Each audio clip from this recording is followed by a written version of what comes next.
I didn't always have the answers. Honestly, I still don't. I've been through heartbreak, healing, and hustle, and somehow I'm still standing. This podcast, it's my story in real time. No filters, no fluff, just life as it relates to me. So pull up. Every episode, my guest and I will talk, we'll get real, we'll grow and learn together. Welcome to As It Relates to Me, the podcast. Welcome to the very first episode of As It Relates to Me. I am Jovi, and I'm super excited to welcome everybody to season 1 of my first episode. It's been a long journey getting here. It's been a season of pivotal moments and transformations, but I'm super excited to bring everybody on this journey with me. Today, my first guest is a very, very special person, someone who has been with me through a few recent seasons of my life, and I couldn't think of anybody else to welcome to join me for this premiere episode. So allow me to introduce someone who entered my life at a very serendipitous moment in time, Roxanne. Welcome, boo. Thank you for having me. Oh my God. Super excited. Super exciting. So you and I have been on a journey. It's been 8 years since we met each other. It's been that long? It's been 8 years. Wow. So crazy. Life, universe has a very weird way, but intentional way of Absolutely. bringing people into your life when you least expect it and when you need them the most. And so again, you know, this podcast was born out of a simple but powerful truth. Toughest moments, they don't define us, but they definitely shaped us. And so I'm super excited to have this conversation with you as it relates to me, as it relates to you, and hopefully as it relates to the audience. And we're just going to talk like we usually do. I'm here for it. Thank you so much for having me. Like, I feel like honored that you have decided to let me be the guest who kind of like, Set the tone. Like sets the tone, right? Yes. So thank you so much for having me. Definitely our meeting was serendipitous. I remember saying to you, like, yeah, we're gonna be friends. Like, after whatever we have going on, we are going to be friends. So just super blessed to have had you in my life for these last couple of years, and really thankful for you allowing me to be a part of your journey and help you through your journey. Yes. There's no way I can put into words how much you have been a part of this season of Jovanna that I am in. Like, you've helped me remember who the fuck I am. That part. Okay. And for that, you know, like, we're locked in. And so we're going to have an honest conversation today, guys. We're going to talk about, you know, the things that we have in common and how they've shaped us and brought us to this point of where we are right now. So let's get into it. Sounds good. All right. Turning pain into purpose. Whew. I feel like, you know, turning pain into purpose, is kind of like, it can be seen as like a cliche conversation or a cliche topic, but, you know, everybody's walk of life is different. Everybody's trials and tribulations that shape them, some are similar, you know, they tie in, like, for example, you and I. Right. And we know the biggest part of my journey to you know, who I am today and some of the things that I've experienced have come from what should have been the most important relationship in my life, right? Which is the mother-daughter relationship. Mm-hmm. The mother wound has been something that has haunted me for years. And over the last 2 years, I realized, like, hey, you're not as over it as you think you are, or you haven't accepted it fully for what it is as much as you thought you have. And I remember us having a conversation, and you asked me to, like, really unpack those things. Sure, you realize you're never you've never had the kind of relationship that I would have expected or desired to have, you know, with my parent. But what are the things that I haven't really released her from, right? Mm-hmm. Which was like, you was like, abandonment. Yeah, absolutely. Nurturement. Mm-hmm. And just how those things have transcended into my relationships and how I interact with other people. So let's first get into exploring, we have something in common with that, the mother wound, and on relationships and how those patterns show up, like people pleasing and being emotionally unavailable and or attracting people that magnify that. Absolutely. The mother wound, I think that in many ways, each and every one of us has some form of a mother wound. Even if you've had an amazing mom, you probably have a mother wound. A mother wound isn't necessarily something that's bad, but it's a challenge. It's an adversity. It's something that pushes you to have to go beyond whatever you are in this moment, right? And so in your case, and very similar in my case, in particular, my mother wound was also abandonment, fear of being alone, and it started to manifest in my friendships, in my relationships, and even in the way that I take care of myself. There was one point where I felt like I was punishing myself, and a lot of that came from feeling like inadequate, and it all stemmed from the mother wound, Yeah. Mother wound is definitely something that's super impactful and impacts all of us to some degree. Yeah, definitely. I feel like a lot of times in society, mainly in our culture, growing up, we always hear about the absentee father, but we really don't talk about, okay, my dad was absent, but like, what about me growing up with my mother who was almost equally as hurtful, right? Because she's probably punishing me because this man left her. Absolutely. Right? She romanticized this relationship of happily ever after, and it didn't happen. So as a result, now there's punitive actions toward the child. Oh, absolutely. I think it is so easy for us to talk about men and how they don't show up, mama's babies, daddy's maybes, right? And so there's always the idea, an acceptable idea, that a woman especially might have daddy issues, right? But you never say, hey, this woman got mommy issues, especially if mommy was present, right? In my case, mommy was present for half of my life, but she wasn't present for the whole life. But her impact in that half of the life was like, listen, she caused some mommy issues, okay? And don't get me wrong, I love my mother. I wouldn't have chose anyone else to be my mother. But she put me through some trauma, y'all. Okay, well, now that you brought that up, what do you want to share about the backstory in your relationship with your mother? Absolutely. So, I always say I don't ever feel like I had a childhood. I think I almost feel like when I came out the womb, I was a mother.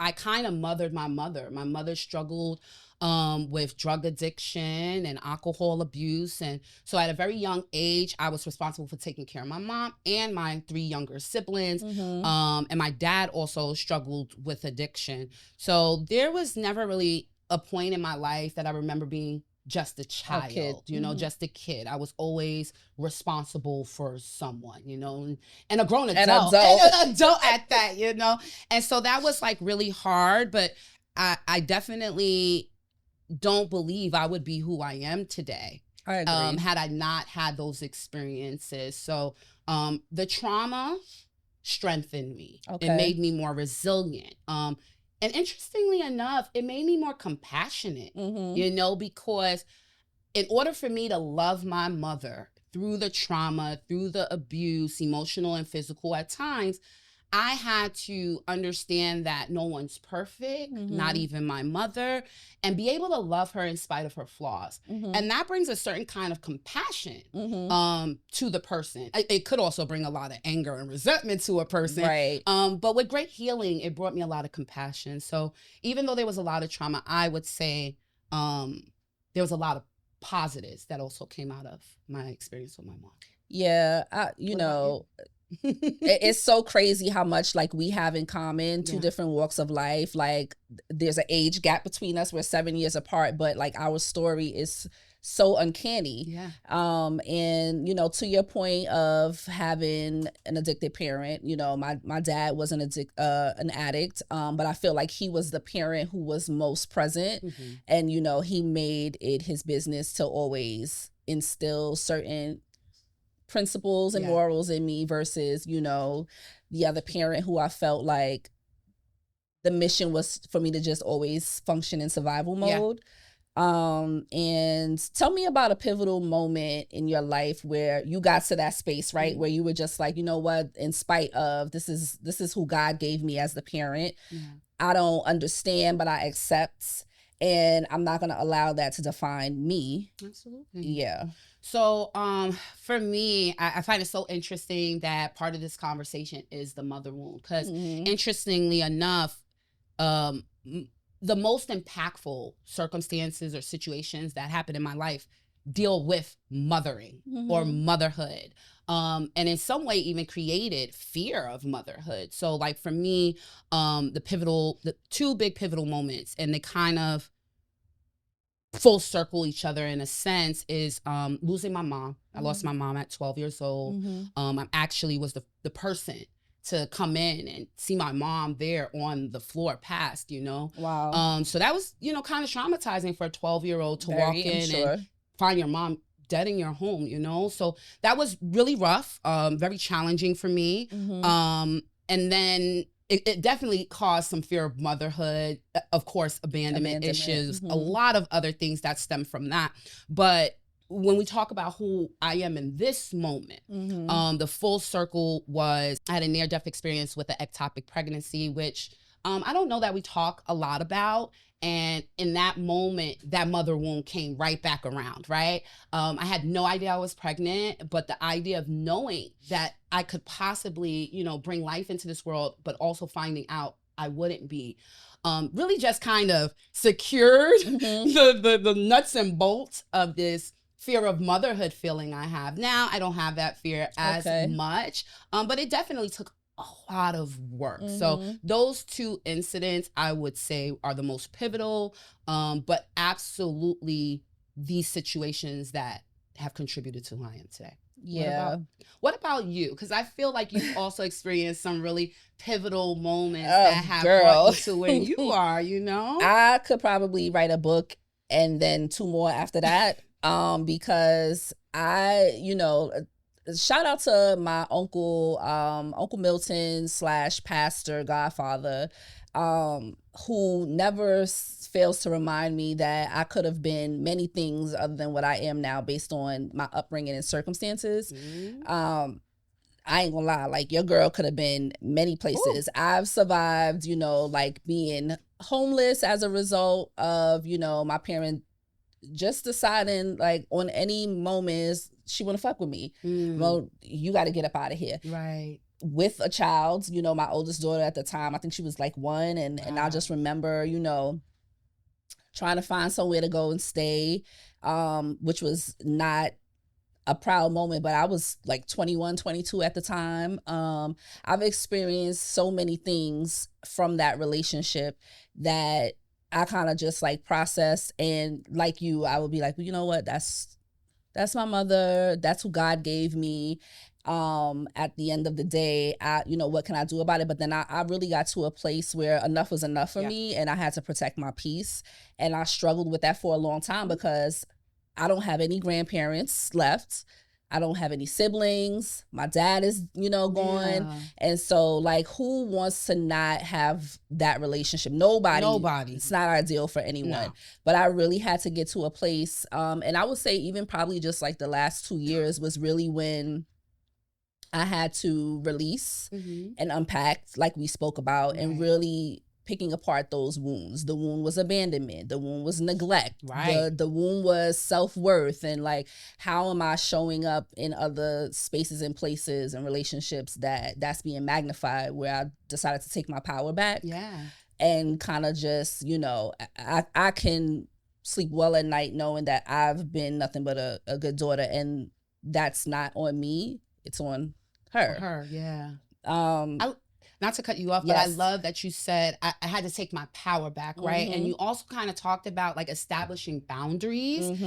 And I feel that sometimes it can be difficult to establish boundaries, especially with living parents, right? In my situation, my parent isn't here. Yeah. So it's a little, I don't want to say it's easier, Mm-hmm. but it's a little easier because I have also this huge grief associated with losing her, and I don't have to create a boundary because she's not here. Not there. But creating a boundary for a living parent, like how was that for you? Because I have a living parent, and I definitely don't know how to create boundaries with him. It was hard because she's manipulative. Oh. So, there's been many times of, like we're in a good space, or at least I think we're in a good space, and we're functioning not the way I would like for a relationship to be with her, but if she's speaking to me and she's giving me attention, then oh great, I'm happy for that, right? And then it can be the simplest thing that may cause her she's easily angered, and then as a result of that, it's just like she's not talking to me. And so we spoke about this recently. The first time I saw her this year in 5 years was at a funeral for my great aunt, her aunt who passed away, and she didn't speak to me. That's harsh, my heart is with you, you know, and my heart has been with you through this. Because that's just very difficult, We always say, like, especially in the Black family, like, why do we have to come together at funerals? Right. But I couldn't imagine coming together with my mom at a funeral, right? So I just want to like give you like. Both of us, girl. Both of us. We could be a lot of things, and we could your credit. You've come a long way to be able to deal with that. I definitely have. I'm not gonna lie though. When I saw her, I had all I knew she was gonna be there. Obviously, I had all intention, and I told you this, to speak to her and just like what needs to happen. Like, it's been years. You're not getting any older. I'm younger. And neither am I. And then not only that, but like I have daughters that she does not have a relationship with. And so I made an attempt to call her, and, thinking we would be able to finally have a conversation because years have now passed, and we just was at somebody's funeral. And, she went into manipulation mode immediately. And from that, it was me trying to have a transparent, vulnerable moment with her. And she was like, I don't have time for this shit. And she hung up the phone. Well, what I know is I know the after story, and I'm proud of you. Yes, you know the after story. In spite of her hanging up that phone, you found a certain type of freedom and the forgiveness that you were trying to give in the moment that she didn't have time to She's not capable. So I think that's also beautiful, the ability to forgive someone who is doing everything that, tells you or maybe shows you that maybe they shouldn't be forgiving, but saying no, you know what, I have enough compassion, right? Because that's what we get back to. That's what we get back to, the compassion and niceness that comes through healing when you start to realize, well, that's that person. Yeah. And you know this too, like we both are. I'm very intentional about like my growth and healing. And I also like to take pride in the fact that in spite of the things that I've endured in life, it didn't make me a mean-spirited person, because I could definitely be like, fuck everybody in the world and have the mentality of like, I'm out for myself. But I still believe in giving love. And with the hopes, well, not even with the hopes, like I know the universe and God is going to bless me back tenfold. So, but that's one of the things that I'm proud of myself about, is just like, I give without the expectation that people are going to give it back to me. Like, but, I'm very firm on boundaries. And I would say like within this past year, like I've really firmed up. Well, I came into 2025 saying like, I'm not going to do like overextending of myself to people. So let's pivot from talking about, the mother wound, and just talk about like how, as a result of that, you people please, right? And like setting boundaries and being firm in asserting yourself and your values, so the right people benefit from having access to you. That's a loaded. That's a loaded one, I think, because I'm still working on establishing certain boundaries or feeling comfortable saying no, and knowing that no is like a complete sentence. Yes. Especially when it has to do with my siblings, because my siblings, I am like their mother. And even when their mother was here, I was their mother. Yeah. So they'll call me for money. They'll call, they'll put all their energy on me. They'll dump their trauma.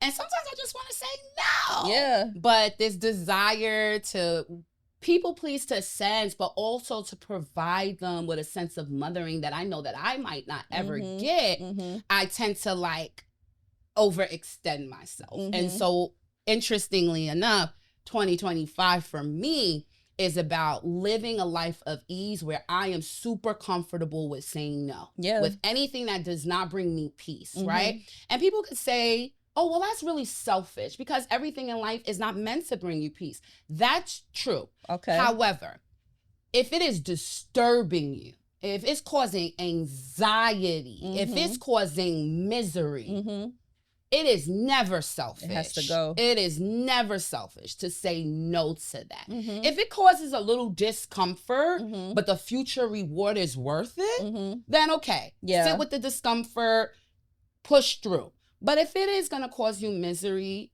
in my opinion, I deserve and I'm worthy of peace, especially now I know this, because you can give every part of you and people are still going to find something wrong. They will. They're going to still find something to talk about. They're still going to find a gap where you didn't show up for them. And so with it's that, because you told them no one time. There you go. Yep. And so with that in mind, I am okay now with saying no, because you were going to be mad whether I said yes or no anyway. You would have found something, right? And so I think for me, part of it is age. I don't know, something about entering that 40s where you just don't got time anymore. You don't care. So I definitely think it's part age, but it's also part like living experience. There's nothing more valuable than your life experience. Don't let anyone tell you like you got to get information from someone else. Someone else knows you better than you.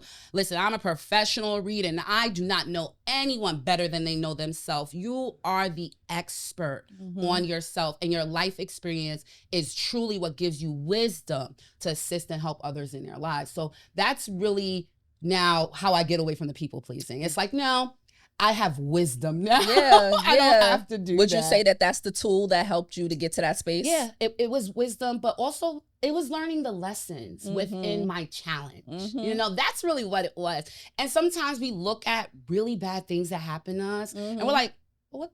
Excuse my French, but what the F We is... cursing on here, girl. Okay, we keeping it real. So what the I dropped the F-bomb a few times already. We keeping it real. I wasn't sure. So, sometimes you're like, what the F? What is this? How is this a lesson? Girl. But if you really open your mind, you'll find the lesson. Yeah. And face your shadow too. Yeah. Because the shadow definitely would try to hold you hostage to the past. Oh, listen, let me tell you something. The shadow is truly the one you should make your best friend.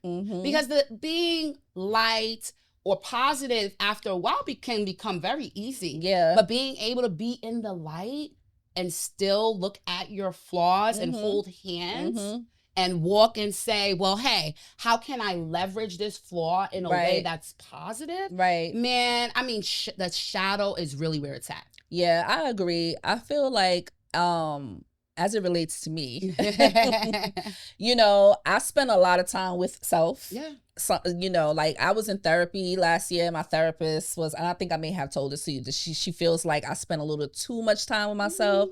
And I'm like, I'm one of those people who enjoy my own company. And if I can't enjoy my own company, then something is wrong with me. And, within that time, I probably sit in my room and listen, people, you talk to yourself, or at least mentally I'm having conversations, and I play back. I am guilty of rehashing certain incidents in the past and trying to figure out what part did I play in it. But that's really for me to understand the lesson. And I think one of the biggest lessons that I've learned, and probably not even probably, I was having a conversation with my oldest daughter a while ago, we met at a time where I was in a season where I was married and I was trying to figure that out, and I'm, no longer married. Right.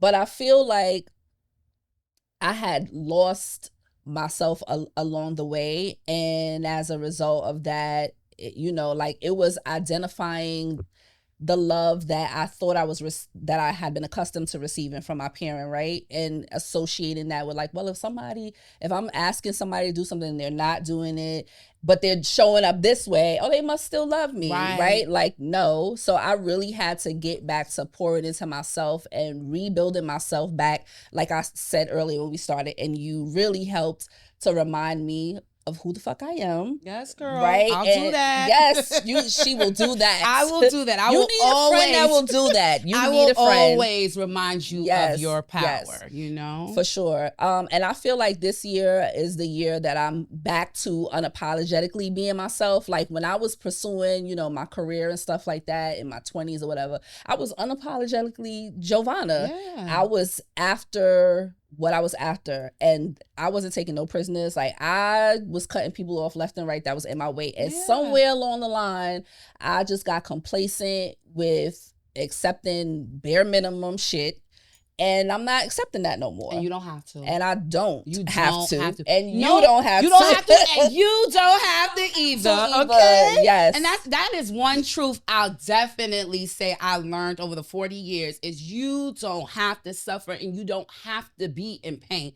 Sometimes in the moment we feel like, oh no, this is my portion. Mm-hmm. This is my lot. We make ourselves suffer. There you go. You said something that was key. What is my role in this? Mm-hmm. Our superpower is accountability. Absolutely. A lot of people don't want to take it, but being able to say, in this moment, what is my role gives you so much power to change your situation. So I'm so happy that you did. Yes. And you hit it on the nail with accountability. I feel like a lot of people don't take accountability because they are afraid to face their shadow. Absolutely. It's real easy to just move forward, find a new tribe, or recreate a different identity of yourself with a mask. And then, you know, eventually the mask falls off. Yeah. And you're going to have to face your shadow. And so, like you said before, facing the shadow, but also holding hands with it and healing that part of you is kind of just like taking the accountability again for the role you played in certain situations, because more than likely you knew better. Absolutely. And you wanted to accept something because that's what you thought that you were deserving of at the time. But when you really actually do the work and realize, you know, like, nah, that doesn't work for the version of me. And that's what I feel like. There's been many versions of myself. This version at 47 is like, I'm like, even being here right now in my head while we're having this conversation, it's like, oh shit, like, wow, Giovanna, I'm here. I'm here. Like, this is really happening. The nerves are going and everything, because this is always something that I wanted to do. And so like part of that was overcoming imposter syndrome, right? And all of those things, those labels that are attached to defining moments in our life, starting from childhood and how they shape us to, you know, who we become as adults. So, all right. So we've talked about, you know, steps that we've taken to heal ourselves and surpass adversities. What's something you would tell younger Roxanne? It's going to be okay. It's going to be okay. And everything works out. Like, even if it's not working in the moment, it will work out eventually, especially if you put in effort, you're consistent, and you're in tune with yourself, you know? I would tell her too, like, be yourself authentically. Like, it's okay to show up completely as yourself with all of your craziness, you're everything. Crazy, you're weird. Show up. And even now in this big age, I am consistently trying to tell myself, well, how can I be more shamelessly me? How can I be more authentically me, right? So I would definitely tell little me, like, you got this. You don't need to be nobody's mama that you didn't birth. Right. And, you know, just stay with it and stick with it. What age is she? Oh, whew. You saw me trying to push you up, right? We're going to get there, but what age was she? You know, it's hard. I would definitely say she's between 9 and 12. Okay.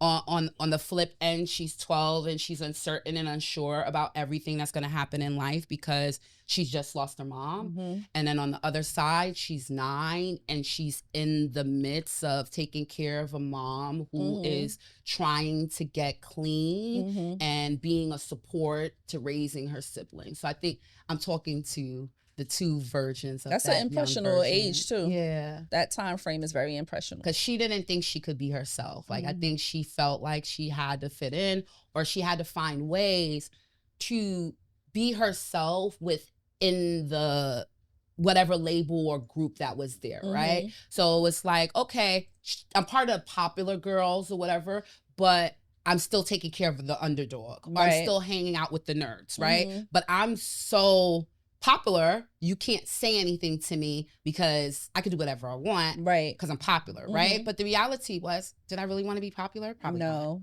Not. Right. Right. Probably not. So I definitely be like, be yourself. I had the opposite story, child. I was not popular in school. I wasn't popular at all. I would never think that, because you are popular, girl. Everybody, you know everyone. I do know everybody. I know everybody now. My daughter always say that. She's like, girl, you know everybody. But when I was in, I was bullied when I was in school. You were? I was. I would never imagine that. I mean, you wouldn't imagine that now because this mouth is like, what? So what about little you? Like, what would you tell her? Like, little you that might have been bullied or might have been going through difficult times. What would you tell her today? So at that age, wow, I would say starting from like 5 is when things changed for me, right? Because that was around the time that my parents had separated because my dad was struggling with his addiction. I vividly remember like coming home from after school that day. He was in the living room with his best friend. They were getting high. We left. We went to go stay with my great grandmother. Wow. So I would say that's probably when everything was going downhill for me. Yeah. Right. In hindsight, when I think about it, because one, now, like that really gave her the freedom to not be the parent she didn't want to be in the first place because she had my great grandmother. Right. And God bless her soul. Like she taught me everything.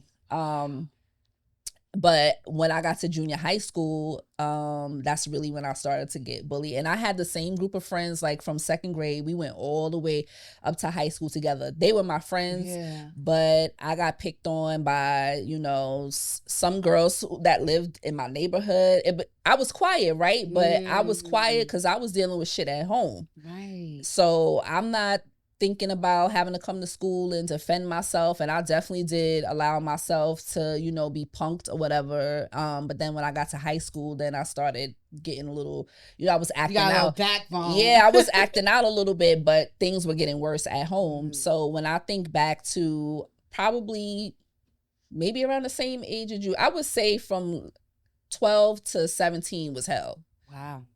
I mean, like, I was experiencing emotional and physical abuse. So I would tell Giovanna back then, be fair to yourself, show yourself you care, because along the way, I in turn neglected myself. So yeah, I would be like, look at you now, girl. Like, who would have thought, honestly? Like, and that's not to say that I'm here today and I'm just like, oh wow, like I figured out the key to life, right? Because there are times still that I'm hard on myself. Like, I'm definitely my worst critic, my biggest critic. Most of us are, yeah. But yeah, girl, look at you. Be proud of you, like and you know this too, like I downplay myself a lot. Not doing that anymore.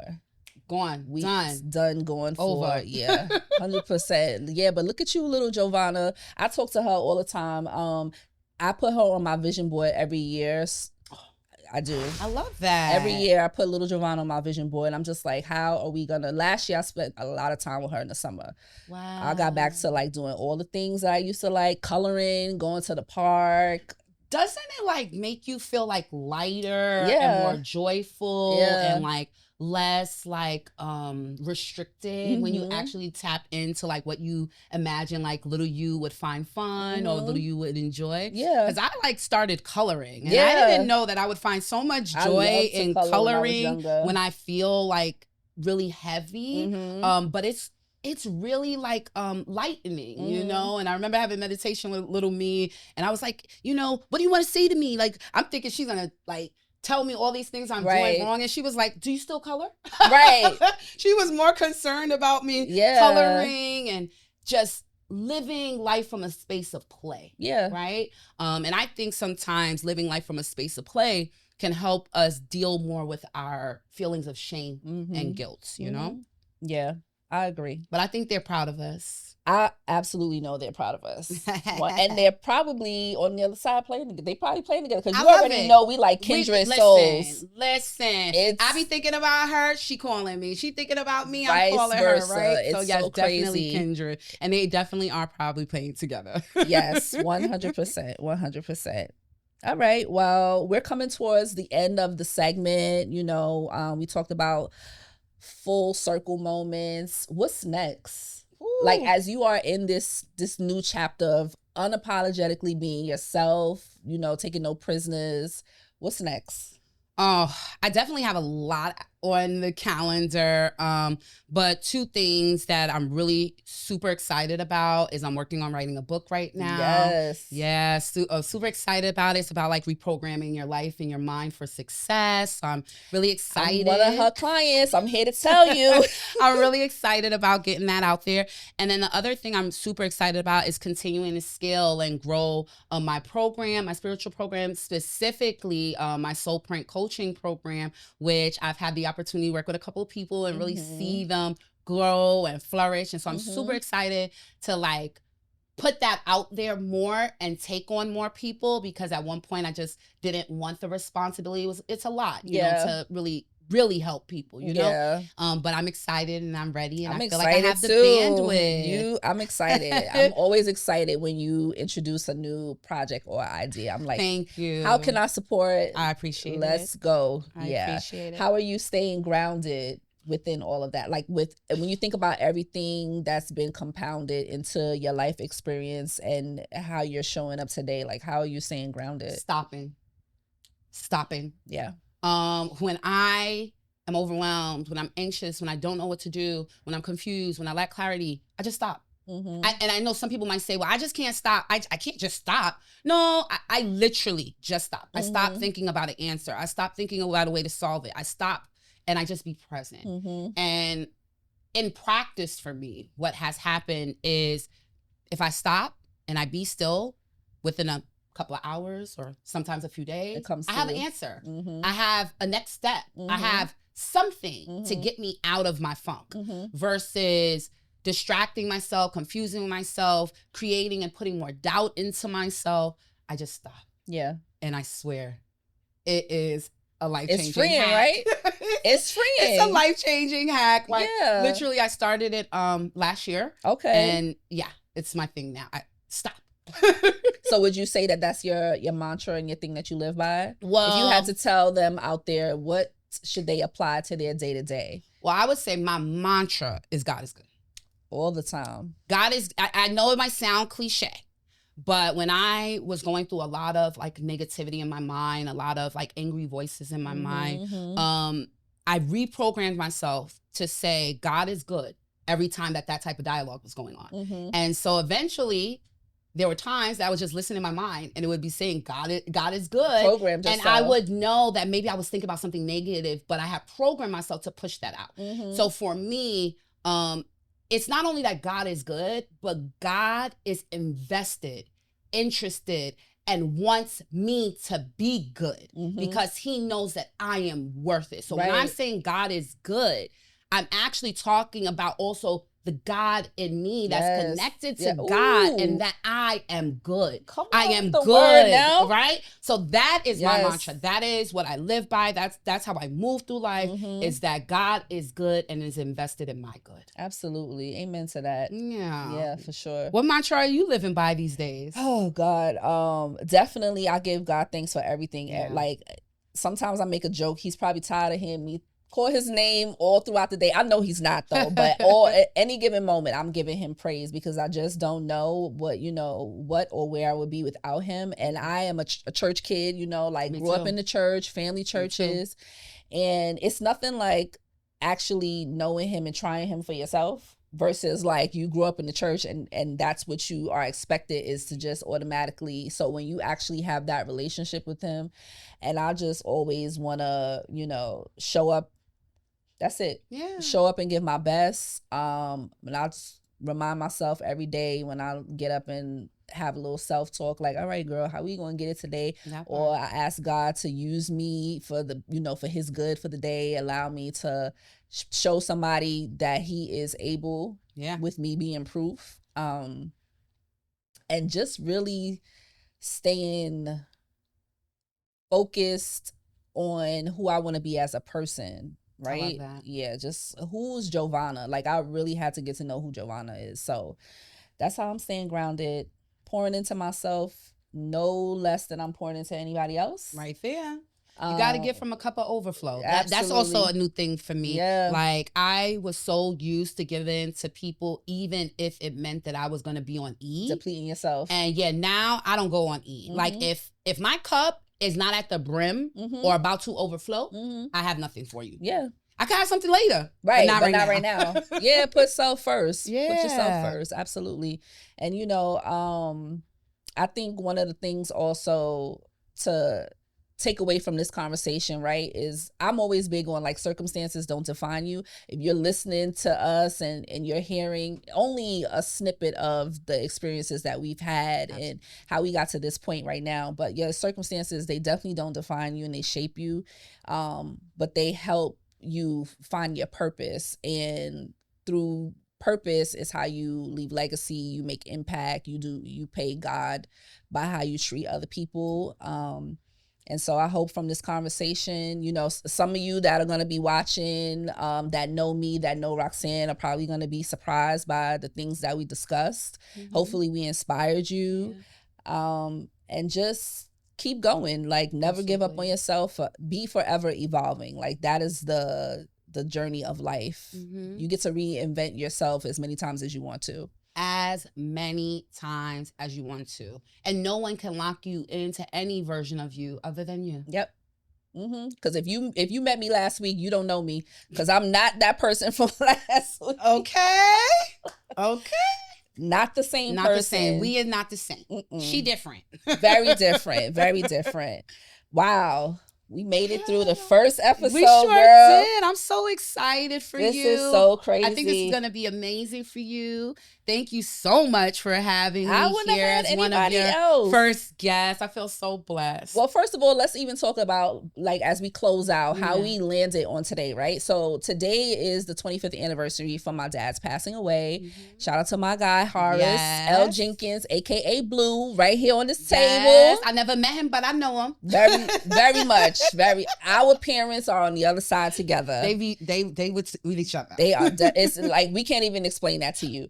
But when I called Roxanne, I spoke to her in February for my birthday, and I was like, listen, I always wanted to do radio and TV. Like, that's what I went to college for, broadcast journalism. And then I fell into PR and marketing. I was like, I think I'm gonna jump out the window and do this podcast. Like, I tried to find producers, 2 years ago, it didn't work. And then boom, I found Lobby Studio, BK.